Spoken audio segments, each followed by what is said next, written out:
2014 সালের 8ই মার্চের ঘটনা।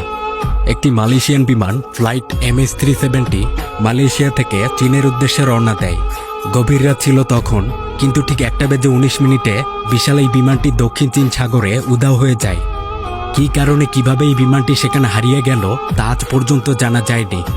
এ এক বিশাল রহস্য হয়ে থেকে গেছে। এরপর এই বিমান হারিয়ে যাওয়ার ঘটনা থেকেই অনেক বই, অনেক গল্প লেখা হয়। এরকমই এক গল্প থেকে বানানো হয়েছে এক অদ্ভুত মুভি, ফ্লাইট ওয়ার্ল্ড ওয়ার 2। এটা একটা সম্পূর্ণ কাল্পনিক ঘটনা, যেখানে একটা বিমান হঠাৎ এক খারাপ আবহাওয়ার কবলে পড়ে। কিছু অদ্ভুত বজ্রপাতের কারণে এটা 2015 সাল থেকে অতীতের 1940 সালে চলে যায়। মানে বর্তমান থেকে অতীতে চলে যায়, যে সময়টা আবার যুদ্ধ চলছিল। বেশ রোমাঞ্চকর এক ঘটনা এটি। আজ এই গল্পটাই বলতে চলেছি। Hi guys, this is Afnan from Afnan cottage. গল্পের শুরুটা হয় একটি উড়ন্ত বিমানকে দেখানোর মধ্য দিয়ে। ফ্লাইটের নাম হচ্ছে IA-42। এই বিমানটা আমেরিকা থেকে ইংল্যান্ডের উদ্দেশ্যে রওনা দিয়েছে। প্লেনে রয়েছে 2 জন পাইলট। প্রধান পাইলটের নাম হচ্ছে ক্যাপ্টেন উইলিয়াম, আর তার কো পাইলট ড্যানিয়েল। এই উইলিয়াম এবং ড্যানিয়েল এর আগেও বেশ কয়েকবার পার্টনার হয়েছে, এজন্য এবারও তারা বেশ খুশি। আশা করা যায় যে এই যাত্রাটাও সুন্দরভাবে পার হবে। ক্যাপ্টেন ব্রিফিং করছিলেন। যাত্রীদেরকে বলা হয় আকাশ বেশ পরিষ্কার, আনুমানিক 7 ঘন্টার মধ্যেই তারা গন্তব্যে পৌঁছাবে। বিমানে রয়েছে 200 জন যাত্রী। ছোটখাটো একটা যাত্রা ছিল।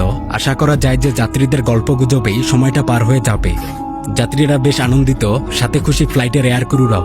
মোট 5 জন এয়ার ক্রু রয়েছেন এখানে। সবকিছু ঠিকঠাকই চলছিল, কিন্তু হঠাৎ এই যাত্রার শুরুতেই সমস্যা দেখা দেয়। এই বিমানের সকল মেশিনারিগুলো ফ্লিকারিং করতে শুরু করে। সিগন্যাল পাওয়া যাচ্ছিল না, যোগাযোগ বারবার বিচ্ছিন্ন হয়। এটা দেখে তো পাইলটরা আতঙ্কে, কারণ এরকম তো হওয়ার কথা না, এটা শুভ লক্ষণ না। তবে কিছুক্ষণের মধ্যে এগুলো স্বাভাবিক হয়ে যায়, আর এর পরপরই গ্রাউন্ড কন্ট্রোলে যোগাযোগ করা হয়। গ্রাউন্ড কন্ট্রোল সার্ভিস বলতে বিমানের বিশেষ সময়ে বিশেষ প্রয়োজনে পাইলটদেরকে গাইড করার ব্যবস্থাকে বোঝায়।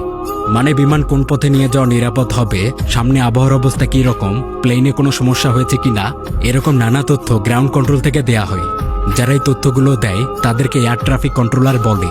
তাদের কাজ হচ্ছে অত্যাধুনিক সব রেডার দেখে দেখে পাইলটদেরকে গাইড করা।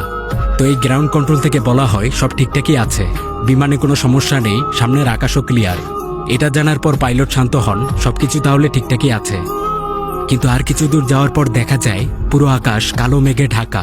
মেঘের গর্জন, ভয়ঙ্কর বজ্রপাত হচ্ছে। কিন্তু এটা কিভাবে সম্ভব?